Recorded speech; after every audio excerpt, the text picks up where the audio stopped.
అందరికీ నమస్కారం. శుభ మధ్యాహ్నం. ఈరోజు మాట్లాడబోయే అంశం కింద క్యాన్సర్.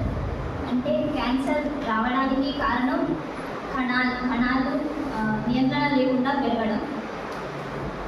అంటే ఒక ఆర్గానిజం తయారవ్వాలన్నా కణాలే అవసరం. కణాల నుంచి కణజాలం నుంచి అవయవాలు, అలా ఒక ఆర్గానిజం ఏర్పడుతుంది. అలాగే ఇదే కణాల వల్ల క్యాన్సర్ రావడానికి ఇవే కణాలు కారణమవుతున్నాయి. ఎందుకంటే మన చెడు అలవాట్ల వల్ల, మనం తీసుకునే ఆహారం,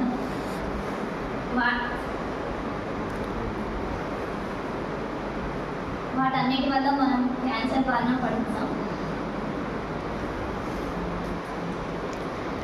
క్యాన్సర్ అంటే మొదటగా ట్యూమర్స్ లాగా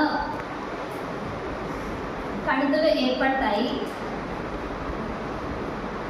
అందులో కూడా 2 రకాల కణుతులు ఉన్నాయి. ఒకటి benign tumour and malignant tumour. Benign tumour అనేది కొంత స్థితి వరకు పెరిగి ఆగిపోతుంది, దాన్ని సర్జరీ ద్వారా తీసేయచ్చు.